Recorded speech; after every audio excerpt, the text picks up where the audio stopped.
Hello विद्यार्थियों, स्वागत है आप सभी का साबिर क्लासेस बेस्ट 5 में। और आज हम लोग फिर बात करने वाले हैं क्लास 12th का राष्ट्र निर्माण की चुनौतियों के बारे में। इससे पहले हम लोग एक वीडियो में कुछ बात कर चुके हैं, तो आज हम लोग फिर आगे बात करेंगे। तो हम लोगों का जो है कह रहा एकता एवं अखंडता की चुनौती। तो कह रहा भारत अपने आकार और विविधता में किसी महादेश के बराबर था। तो एक बात याद रखना कि भारत जो था, आज़ादी से पहले भारत एक बहुत बड़ा भूभाग था।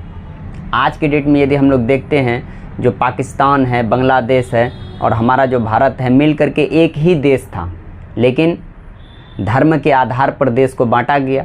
इसलिए कहा जाता है कि भारत एक महादेश के बराबर था। यदि आप बात करें, ऑस्ट्रेलिया एक महादेश है, कितना छोटा क्षेत्रफल है, कितना कम जनसंख्या है, तो इसलिए इस बात को कहा जाता है कि भारत एक महादेश के बराबर क्षेत्रफल रखता था। यहाँ विभिन्न भाषा, संस्कृति और धर्मों के अनुयायी रहते थे। इन सभी को एकजुट करने की चुनौती थी। तो भारत में जो है अलग अलग भाषा को बोलने वाले लोग, अलग अलग संस्कृति के लोग, अलग अलग जाति के लोग, अलग अलग धर्म के लोग यहाँ रहते थे। और इन सभी को एकजुट करने की बहुत बड़ी चुनौती थी भारत के नेताओं का, क्योंकि हम लोग सब इस बात को जानते हैं कि भारत 15 अगस्त 1947 को जब आज़ाद हुआ, तो उसके बाद भारत में धर्म के आधार पर देशों को बांटा गया। उसके बाद लोकतंत्र की स्थापना, जब भारत आज़ाद हुआ तो उसके बाद भारत में जो है लोकतंत्र की स्थापना की बात की गई।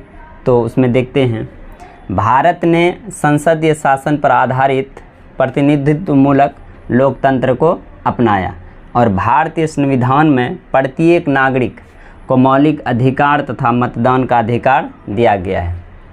तो भारत जो है संसदीय शासन प्रणाली को अपनाया गया। संसदीय शासन प्रणाली का अर्थ आप समझते हैं कि हम लोग इस बात को जानते हैं कि सब हमारे देश में जो सरकार बनती है, उसमें जो है सांसदों को चुना जाता है, एमपी को चुना जाता है, और वो सब मिल करके किसी एक सांसद को चुनता है और वो भारत के प्रधानमंत्री बनते हैं।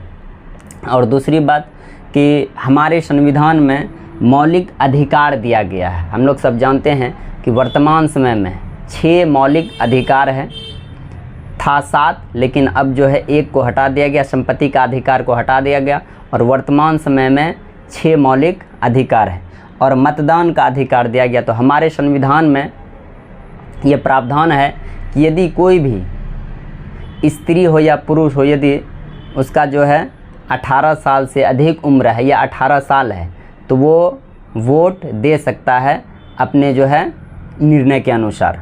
उसके बाद समानता पर आधारित विकास, तो ऐसा विकास जिसमें संपूर्ण समाज का कल्याण हो, न कि किसी एक वर्ग का। तो समानता पर आधारित विकास का अर्थ हुआ कि हम लोग के नेताओं के द्वारा जो ये सोचा गया कि हम लोग हर हाल में हर जाति धर्म के लोगों के लिए काम करेंगे। ऐसा नहीं कि कोई जाति धर्म के लिए ज़्यादा काम करेंगे, कोई जाति धर्म के लिए कम काम करेंगे, ऐसा नहीं है। हर व्यक्ति के लिए समान विकास किया जाएगा। उसके बाद द्विराष्ट्र सिद्धांत, तो करा इस सिद्धांत के अनुसार भारत किसी एक कौम का नहीं बल्कि हिंदू और मुसलमान नाम की 2 कौम का देश था। तो द्विराष्ट्र सिद्धांत, हम लोग सब इस बात को जानते हैं कि जब देश आज़ाद हुआ तो उसके बाद धर्म के आधार पर देशों को बांटा गया। हम लोग सब जानते हैं कि एक व्यक्ति था मोहम्मद अली जिन्ना, उनके द्वारा ये कहा गया कि भारत जो है 2 भागों में बटेगा, एक जो मुसलमान है उनका देश होगा और एक जो हिंदू है उनका देश होगा। और भारत के जो नेताओं थे उनके द्वारा इस चीज़ को स्वीकार नहीं किया जा रहा था, लेकिन परिस्थिति इतना ज़्यादा ख़राब हो गया कि मजबूरी में देश को 2 भागों में बांटना पड़ा। और इसी कारण मुस्लिम लीग ने मुसलमानों के लिए अलग देश यानी पाकिस्तान की मांग की। तो याद रखिएगा, मुस्लिम लीग एक संस्था थी, एक पार्टी था जो 1906 में बनाया गया था। इस बात को याद रखिएगा। मुस्लिम लीग की जो स्थापना हुई थी मुस्लिम लीग की जो स्थापना हुई थी वो 1906 में इसकी स्थापना हुई थी। और इनके द्वारा कहा गया कि भारत को 2 भागों में बांटा जाना चाहिए, एक हिंदुओं का और एक मुसलमानों का होगा। उसके बाद भारत के विभाजन का आधार धार्मिक बहुसंख्यक को बनाया गया। क्या कहा जा रहा है? भारत के विभाजन का आधार धार्मिक बहुसंख्यक को बनाया गया, यानी कि जो क्षेत्र में ज़्यादा मुसलमान होगा उन क्षेत्रों को मिला करके पाकिस्तान बनाया जाएगा, ये बात रखी गई। मुसलमानों की जनसंख्या के आधार पर पाकिस्तान में 2 इलाके शामिल होंगे, यानी कि ये बात रखा गया कि मुसलमानों की जनसंख्या के आधार पर पाकिस्तान का 2 क्षेत्र मिला, जो वर्तमान समय में एक पाकिस्तान है और दूसरा जो बांग्लादेश है। 1971 में जो पूर्वी पाकिस्तान था वो बांग्लादेश का रूप ले लिया।